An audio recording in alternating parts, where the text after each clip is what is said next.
सीता की निंदा करने वाले धोबी के पूर्व जन्म की कथा। मिथिला नाम की नगरी में महाराज जनक राज्य करते थे। उनका नाम था सीरध्वज। एक बार वे यज्ञ के लिए पृथ्वी जोत रहे थे।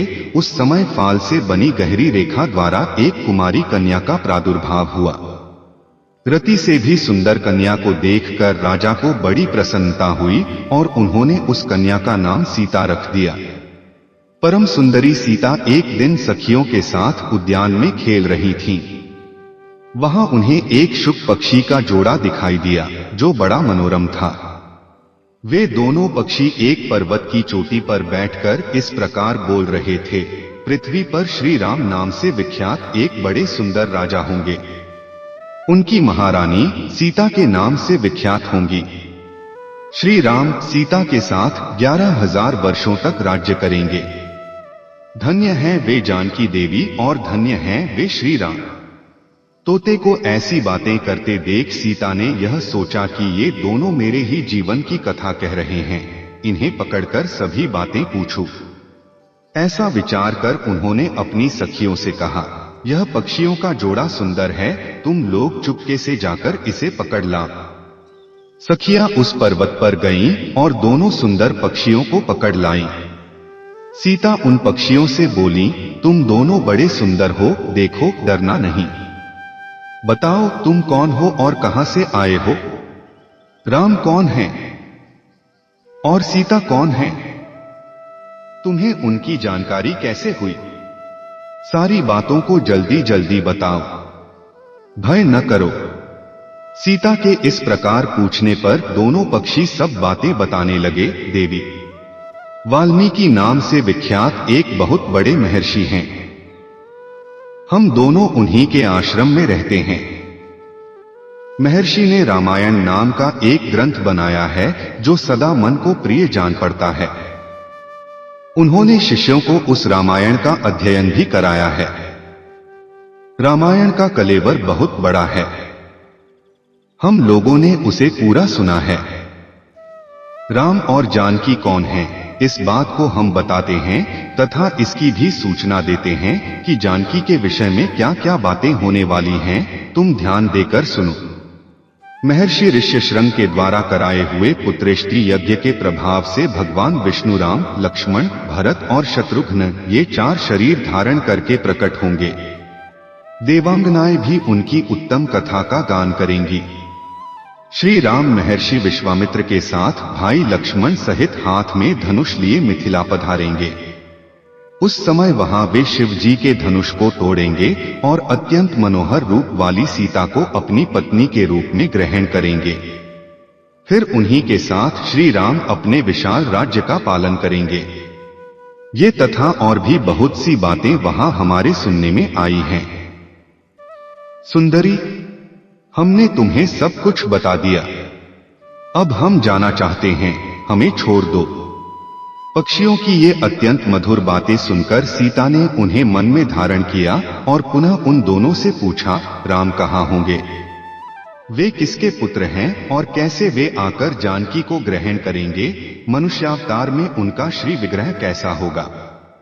उनके प्रश्न सुनकर शुकी मन ही मन जान गई कि ये ही सीता हैं।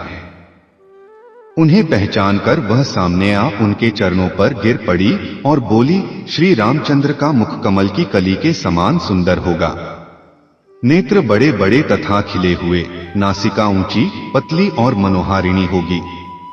भुजाएं घुटनों तक, गला शंख के समान होगा। वक्षस्थल उत्तम व चौड़ा होगा। उसमें श्रीवत्स का चिन्ह होगा। श्री राम ऐसा ही मनोहर रूप धारण करने वाले हैं। मैं उनका क्या वर्णन कर सकती हूँ? जिसके 100 मुख हैं, वह भी उनके गुणों का बखान नहीं कर सकता। फिर हमारे जैसे पक्षी की क्या बिसात है। वे जानकी देवी धन्य हैं जो शीघ्र रघुनाथ जी के साथ हजारों वर्षों तक प्रसन्नता पूर्वक विहार करेंगी। परंतु सुंदरी, तुम कौन हो? पक्षियों की बातें सुनकर सीता अपने जन्म की चर्चा करती हुई बोली, जिसे तुम लोग जानकी कह रहे हो, वह जनक की पुत्री मैं ही हूँ। श्री राम जब यहाँ आकर मुझे स्वीकार करेंगे तभी मैं तुम दोनों को छोड़ूंगी। तुम इच्छानुसार खेलते हुए मेरे घर में सुख से रहो। यह सुनकर शुकी ने जानकी से कहा, साध्वी, हम वन के पक्षी हैं, हमें तुम्हारे घर में सुख नहीं मिलेगा। मैं गर्भिणी हूं, अपने स्थान पर जाकर बच्चे पैदा करूंगी, उसके बाद फिर यहां आ जाऊंगी। उसके ऐसा कहने पर भी सीता ने उसे नहीं छोड़ा। तब उसके पति ने कहा, सीता, मेरी भार्या को छोड़ दो, यह गर्भिणी है। जब यह बच्चों को जन्म दे लेगी तब इसे लेकर फिर तुम्हारे पास आ जाऊंगा। तोते के ऐसा कहने पर जानकी ने कहा, महामते, तुम आराम से जा सकते हो, मगर यह मेरा प्रिय करने वाली है, मैं इसे अपने पास बड़े सुख से रखूंगी। जब सीता ने उस शुकी को छोड़ने से मना कर दिया तब वह पक्षी अत्यंत दुखी हो गया। उसने करुणायुक्त वाणी में कहा, योगी लोग जो बात कहते हैं वह सत्य ही है, किसी से कुछ न कहे, मौन होकर रहे, नहीं तो उन्मत्त प्राणी अपने वचनरूपी दोष के कारण ही बंधन में पड़ता है। यदि हम इस पर्वत के ऊपर बैठकर वार्तालाप न करते होते तो हमारे लिए यह बंधन कैसे प्राप्त होता, इसलिए मौन ही रहना चाहिए। इतना कहकर पक्षी पुनः बोला, सुंदरी, मैं अपनी इस भार्या के बिना जीवित नहीं रह सकता, इसलिए इसे छोड़ दो। सीता, तुम बहुत अच्छी हो, मेरी प्रार्थना मान लो। इस तरह उसने बहुत समझाया, किंतु सीता ने उसकी पत्नी को नहीं छोड़ा। तब उसकी भार्या ने क्रोध और दुख से व्याकुल होकर जानकी को शाप दिया, जिस प्रकार आप मुझे इस समय अपने पति से अलग कर रही है, वैसे ही आपको स्वयं भी गर्भिणी की अवस्था में श्री राम से अलग होना पड़ेगा। यूं कहकर पति वियोग के कारण उसके प्राण निकल गए। उसने श्री रामचंद्र जी का स्मरण तथा पुनः पुनः राम नाम का उच्चारण करते हुए प्राण त्याग किया था, इसलिए उसे ले जाने के लिए एक सुंदर विमान आया और वह पक्षिणी उस पर बैठकर भगवान के धाम को चली गई। भार्या की मृत्यु हो जाने पर पक्षी शोक से आतुर होकर बोला, मैं मनुष्यों से भरी श्री राम की नगरी अयोध्या में जन्म लूंगा तथा मेरे ही वाक्य से इसे पति के वियोग का भारी दुख उठाना पड़ेगा। यह कहकर वह चला गया। क्रोध और सीता जी का अपमान करने के कारण उसका धोबी की योनि में जन्म हुआ।